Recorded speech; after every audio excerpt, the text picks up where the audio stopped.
Good morning all of you, welcome back to the class of economics. देखो last 2 classes में हमने एक chapter start किया था product returns to a factor. हमने अगर बात करें थ्योरेटिकल पार्ट की तो हमने पूरा कंप्लीट कर लिया है। आज हम इस चैप्टर का प्रैक्टिकल पार्ट कंप्लीट करने की कोशिश करेंगे। किसका बेटा? Product returns to a factor का। तो इसके अंदर हमें काफ़ी कुछ न्यूमेरिकल्स की प्रैक्टिस करनी है। जो आज अपन स्टार्ट करते हैं, सपोज करो आपको मैंने वैसे फॉर्मूला बताए थे। देखो एक तो होता है बेटा टीपी, एक होता है एपी और एक होता है एमपी। अगर मैं फॉर्मूलाज की बात करूं तो बेटा मेरा एपी कैसे निकालता था मैं? सर एपी निकाल रहे थे अपन टीपी अपॉन वेरिएबल फैक्टर, याद है आपको?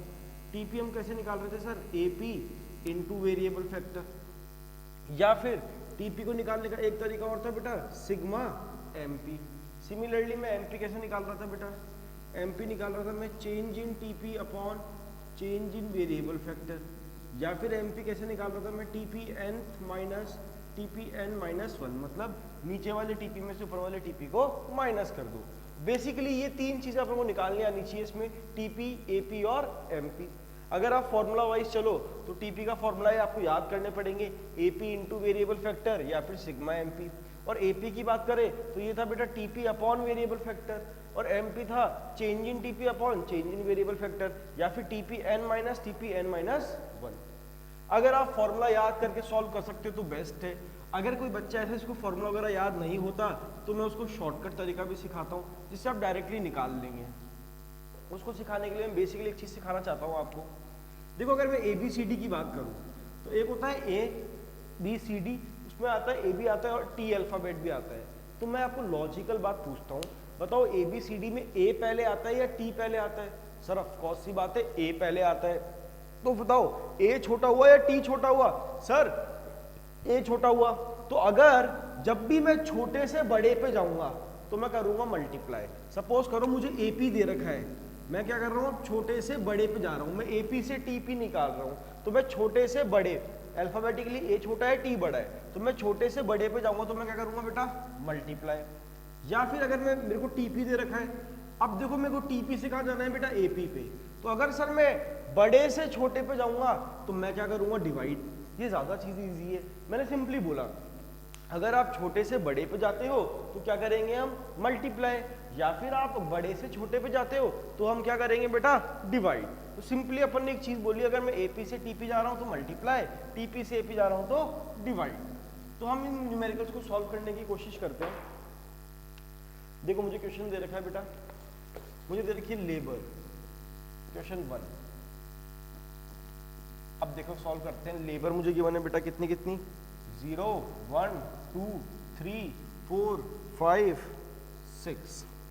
अब मुझे बेटा क्या क्या निकालना है? एक तो मुझे इसमें एमपी निकालना है, मुझे टीपी भी गिवन है। टीपी कितना गिवन है बेटा मेरे को? 0 10 25 51 60 60 और 42। अब इन्होंने बोला कि एक तो एपी निकालो और एक एमपी निकालो। क्या निकालना है बच्चों मुझे? एक तो एपी निकालना है और एक एमपी निकालना है। अगर आप फॉर्मूला वाइज चलो तो एपी का फॉर्मूला था टीपी अपॉन वेरिएबल फैक्टर। मैं तो बोलता हूं सिंपल चलो। बेटा बताओ टीपी बड़ा है या छोटा है? सर टीपी बड़ा है। तो अगर मैं बड़े से छोटे पे जाऊंगा तो मैं क्या करूंगा? डिवाइड। सिखाया था अभी। तो देखो 0 upon 0 dash, 10 upon 1 sir 10, 25 upon 2 12.5, 51 upon 3 sir 17, 60 upon 4 15, 60 upon 5 12, 42 upon 6 7। देखो कितनी आसानी से अपन ने एपी निकाल लिया। और एमपी की बात करें तो एमपी ध्यान रखना बेटा, एक फॉर्मूला क्या था वो? TP N minus TP N minus 1। इसका सिंपल सा मतलब है नीचे वाले टीपी में से, नीचे वाले टीपी में से ऊपर वाले टीपी को माइनस कर दो, ऊपर वाले टीपी को माइनस कर दो। सर कैसे दिखाओ? मैंने कहा देखना, पहला तो कुछ भी नहीं है। 10 में से 0 गया तो 10, 25 में से 10 गया तो 15, 51 में से 25 गया तो 26, 60 में से 51 गया तो 9, 60 में से 60 गया तो 0 और 42 में से 60 गया तो बेटा -18। तो देखो अपना एपी भी आ गया और एमपी भी आ गया। तो मैंने बहुत ही सिंपल तरीके आपको सिखाया कि नीचे वाले टीपी में से ऊपर वाले टीपी को माइनस कर दो तो हमारा एमपी भी निकल जाएगा। तो आई होप आपको ये क्लियर हुआ होगा क्वेश्चन। और प्रैक्टिस करते हैं, तो प्लीज इसको नोट डाउन कर लो पहले वाले क्वेश्चन को। ठीक है बच्चों, कर लिया होगा आई होप। चलो सर एक और क्वेश्चन करते हैं। मैंने कहा बहुत सारे करेंगे, जब तक आपको आ नहीं जाएंगे हम सारे सॉल्व करते चले जाएंगे।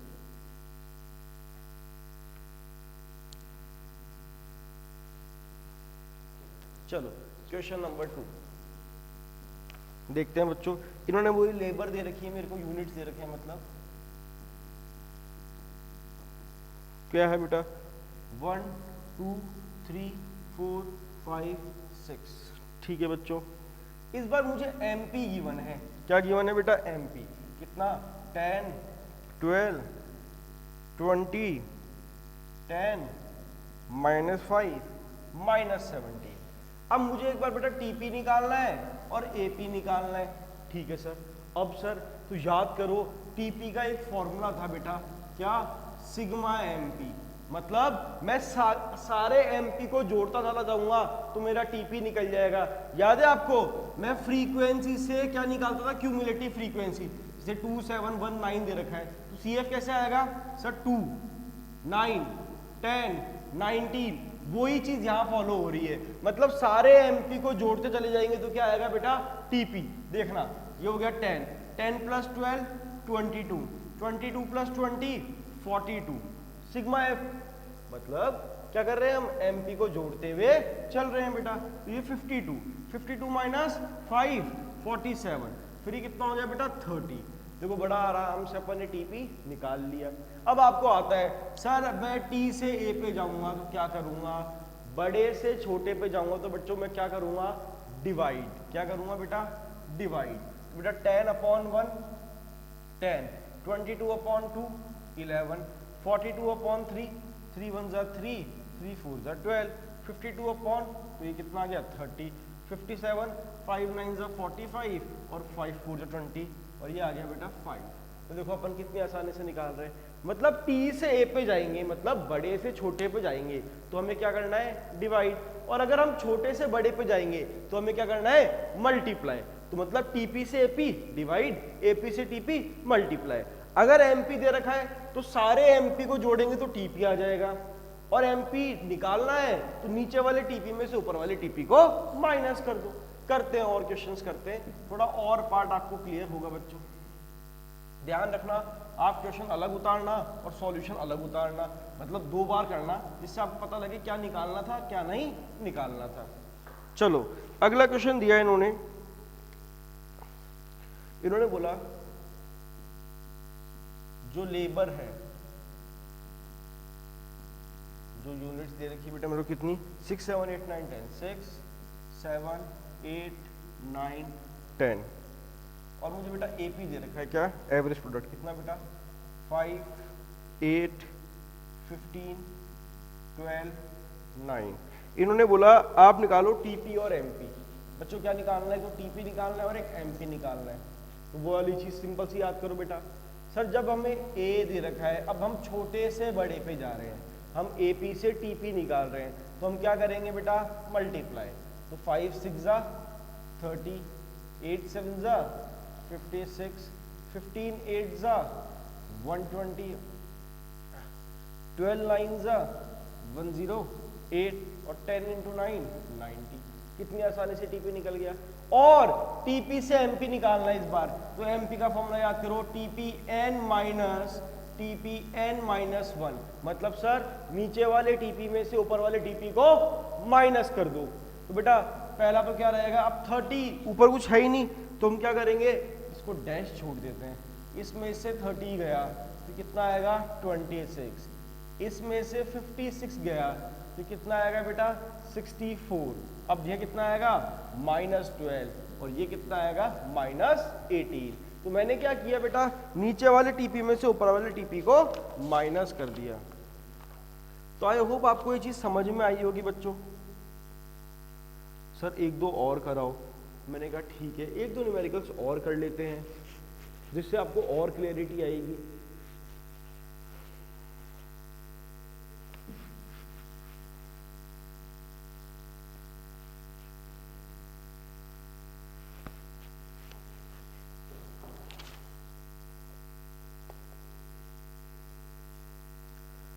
मुझे दे रखा है बेटा वेरिएबल फैक्टर, मतलब वही लेबर 1 2 3 4 5 6। ठीक है बच्चों, आगे उन्होंने बोला मुझे टीपी गिवन है, टोटल प्रोडक्ट कितना गिवन है बच्चों, 15 35 70 80 85 70 80 85 70। इन्होंने बोला कि हमें आइडेंटिफाई करना है स्टेजेस, आइडेंटिफाई करो बेटा स्टेजेस, हमें आइडेंटिफाई करनी है स्टेजेस ऑफ वेरिएबल प्रोपोर्शन। तो याद है मैंने डायग्राम रिकॉल कराता हूँ आपको, सर ये मेरा टीपी था, ये फर्स्ट ये सेकंड और थर्ड। तो आपने एक चीज नोटिस करी, फर्स्ट सेकंड और थर्ड, जब तक एमपी बढ़ रहा है वो कौन सी स्टेज थी, फर्स्ट, और जब एमपी गिर रहा है वो कौन सी थी, सेकंड, और जब एमपी नेगेटिव हो गया वो कौन सी थी, थर्ड। तो हम डायरेक्टली सर एमपी निकाल लेते हैं, और एमपी निकालने से हम आइडेंटिफाई कर पाएंगे कि हमारी स्टेज 1 कौन सी है, 2 कौन सी है और 3 कौन सी है। तो देखो मैं बात करता हूँ, पहला एमपी कितना आएगा बेटा 15, 35 में से 15 गया तो 20, आई होप निकालना आपको आ गया होगा। फिर ये आया 35, फिर ये आया 10, फिर ये आया 5 और फिर ये आया -15। तो देखो सर जहां तक एमपी बढ़ रहा है, सर यहां से यहां तक एमपी बढ़ रहा है, तो कौन सी है, stage 1, law of increasing return. ठीक है, यहां से यहां एमपी गिर रहा है, ये कौन है, stage 2, law of decreasing return, और यहाँ एमपी नेगेटिव हो गया तो ये है stage 3, law of negative return. तो ध्यान रखना जब भी स्टेज निकालने की बात आए ना, तो ध्यान रखना जहां तक एमपी बढ़ रहा है वो है स्टेज 1, जहां एमपी गिर रहा है वो है स्टेज 2, और जब एमपी नेगेटिव हो गया वो है स्टेज 3। और ये 3 होती है अपनी लॉ ऑफ वेरिएबल प्रोपोर्शन की स्टेजेस, जो हम एमपी की हेल्प से आइडेंटिफाई कर सकते हैं। तो बच्चों आई होप आपको आ गया होगा। तो अपन ने कुछ न्यूमेरिकल्स करे, थोड़े हम और न्यूमेरिकल्स करते हैं जिससे आपको थोड़ी और क्लैरिटी आए। अब आते हैं न्यूमेरिकल्स मिसिंग फिगर्स वाले, सर वो कैसे सॉल्व करेंगे, और बच्चों को ये बड़े हार्ड लगते हैं।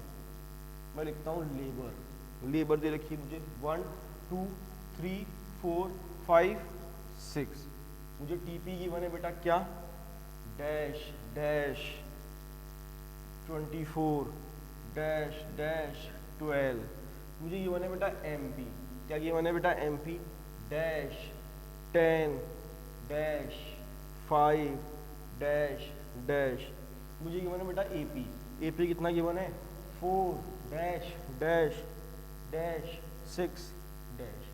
अब ये मिसिंग फिगर्स वाले न्यूमेरिकल्स आ गए, बच्चों को कड़ा बहुत प्रॉब्लम आती है सॉल्व करने में, मैं छोड़ता हूँ छोड़ो। अगर आप इसको फॉर्मूला लगा के सॉल्व करोगे ना तो आपको काफी टाइम लग जाएगा सॉल्व करने में। मैं आपको एक सिंपल ट्रिक सिखाता हूँ, जब भी आप मिसिंग फिगर वाला न्यूमेरिकल सॉल्व करो ना, आप मेरी 3 स्टेप फॉलो कर लेना, आपका क्वेश्चन 30 सेकंड में सॉल्व हो जाएगा। सर कैसे, पहली चीज आप इसको क्वेश्चन को अल्फाबेटिकली अरेंज करना, मतलब पहले उतारना ए वाला, फिर उतारना एम, फिर उतारना टी। ऐसा ही होता है बेटा अल्फाबेट में, पहले ABCD में ए आता है, फिर एम आता है और फिर टी आता है। क्लियर है बच्चों? तो मैंने क्या बोला, स्टेप 1 में इसको आप अल्फाबेटिकली उतारो, पहले AP, फिर MP और फिर TP। दूसरा स्टेप, जहां जहां AP दे रखा है वहां से TP निकाल लो, और जहां जहां TP दे रखा है वहां से AP निकाल लो। तो A से T पे जाएंगे तो मल्टीप्लाई, और T से A पे जाएंगे तो डिवाइड। तो स्टेप 1 मैंने क्या बोला, सर पहले इसको अल्फाबेटिकली अरेंज करो, AP, MP और TP। जहां जहां AP दे रखा है वहां TP निकाल लो, और जहां जहां TP दे रखा है वहां AP निकाल लो। क्लियर? दूसरा स्टेप, ध्यान रखना जब मेरा आउटपुट या वेरिएबल फैक्टर 1 रहेगा, ये 1 रहेगा, तो सर जो AP होगा, जो MP होगा और जो TP होगा, ये तीनों के तीनों क्या रहते हैं उस टाइम, सेम। मतलब जब वेरिएबल फैक्टर 1 होगा तो तीनों के तीनों क्या रहेंगे, सेम। तो मैंने 2 स्टेप बताया आपको। पहला स्टेप, AP, MP और TP ऐसे उतारना है, और जहां जहां A दे रखा है वहां T निकाल लो, और जहां जहां T दे रखा है वहां A निकाल लो। सेकंड स्टेप, जब आउटपुट 1 होगा तो MP, AP, MP और TP तीनों क्या रहेंगे बेटा, सेम। और मैं स्टेप 3 की बात करूं बच्चों, तो स्टेप 3 में क्या होगा, ध्यान से देखना आप लोग। जो MP और TP है इसके बीच बनाएंगे हम राइट एंगल ट्राइंगल। कैसे मतलब, देखना कि सर सिंपल, अगर मैं इन दोनों कोनों को जोड़ूंगा तो मेरा ये आएगा, मतलब ये अगर 5 है और ये अगर 7 है तो बताओ ये कितना हुआ सर, 5 + 7 14। मैंने कहा वेरी गुड। चलो इस बार क्या हुआ, इसमें मैं क्या जोड़ूं कि 14 आए, तो सर इन दोनों को जोड़ के ये आ रहा है तो इसमें आप क्या जोड़ दो 7। तो आप कैसे भी कर लो, ये 3 स्टेप आपको फॉलो करने हैं। अब ये क्वेश्चन मेरे सामने आया तो मैं क्या करूंगा, इसको उतार लेता हूं। कैसे उतारना है, अल्फाबेटिकली, मतलब सर पहले AP आएगा तो मैं पहले AP लिख देता हूं। बच्चों बताओ AP क्या था, 4 डैश डैश डैश 6 डैश, फिर MP और फिर TP। तो मेरे को अल्फाबेटिकली उतारना है AP MP और TP। तो TP क्या था मेरा sir, dash dash 24 dash dash और 12। ये मुझे क्या दे रखा है बच्चों, TP। आपने नोटिस किया होगा मैंने इसको अल्फाबेटिकली उतार लिया, AP MP और TP। अब सर जहां जहां मुझे A दे रखा है मैं वहां से क्या निकाल दूंगा, T। कैसे निकाल लूंगा सर, A से T पे जाएंगे तो मल्टीप्लाई, 4 × 1 4 1 = 4, 6 × 5 6 5 = 30। और सर जहां जहां मुझे T दे रखा है मैं वहां से क्या निकाल दूंगा, A। तो T से A पे आएंगे तो क्या करेंगे, डिवाइड। देखो 4/1 4, 24/3 सर 8 आ गया, 30/5 6, 12/6 2। स्टेप 1 में कोई दिक्कत, पहले मैंने इसको अल्फाबेटिकली उतारा, A से T निकाल लिया और T से A निकाल दिया। दूसरा बोलता है जब आउटपुट 1 होगा तो तीनों सेम रहेंगे, ये 4 तो ये भी 4। सेकंड स्टेप भी हो गया। अब तीसरा क्या था सर, MP और TP बना राइट एंगल ट्राइंगल। तो ध्यान से देखना, पहला बनाया सर इन दोनों कोनों को जोड़ेंगे तो ये आएगा। तो बच्चों करो 10 + 4 कितना आया, 14। वापस से बनाओ सर, इन दोनों कोनों को जोड़ेंगे तो ये आएगा। 14 में क्या जोड़ू कि 24 आए, सर 14 में आप ऐड कर दो 10। देखो ये भी आ गया। चलो दोबारा इन दोनों कोनों को जोड़ेंगे तो ये आएगा। तो बच्चों करो 24 + 5 कितना होता है बच्चों, 29। वापस से सर 29 में क्या ऐड करूं कि 30 आए, तो आपने बोला सर 1 ऐड कर दो। वापस से 30 में क्या ऐड करूं कि 12 आए, सर -18। क्या होगा, -18। तो देखो पूरा आ गया। अब देखो 4/1 आ गया भाई, TP से भी तो बहुत आसान होता है, 14/2 7, 29/4 4 7 = 28। जो भी पॉइंट्स में अपना आंसर आएगा तो कितना बचा 1, तो 4 2 = 8, 7.25। लो सॉल्व हो गया। तो अपन बड़ी आसानी से अपन इसको सॉल्व कर दिया। अगर आप फॉर्मूला में इन्वॉल्व होंगे तो फॉर्मूले इसको याद करो, फिर आपकी ये भी श्योरिटी नहीं है कि सही होगा या नहीं। ठीक है बच्चों, एक क्वेश्चन और कराओ सर ऐसा। मैंने कहा बिल्कुल। आई होप ये वाला आपको समझ में आया होगा, नहीं आया तो दोबारा वीडियो को पीछे करके देख लेना, नहीं तो अपन आगे भी सॉल्व करेंगे तो आपको और क्लियर हो जाएगा। चलो करते हैं बच्चों, क्वेश्चन उतार लेता हूँ मैं इस बार। वही मुझे क्वेश्चन दे रखा है, मुझे लेबर दे रखी है बेटा कितनी, 1 2 3 4 5 6, 1 2 3 4 5 6। मुझे बेटा AP दे रखा है कितना 10 सॉरी 8, पहला वाला है 8 10 डैश 9 डैश 7। मुझे बेटा MP दे रखा है कितना डैश डैश 10 डैश 4 डैश, और मुझे TP तो कुछ भी नहीं दे रखा, तो मतलब सारे डैश है, सारे ही क्या है डैश है। ठीक है सर, तो मैंने क्या करा अल्फाबेटिकली उतार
स्टेप्स आपने लिख लिए होंगे तो मैं रब कर देता हूँ आप लोगों के लिए, सबके लिए।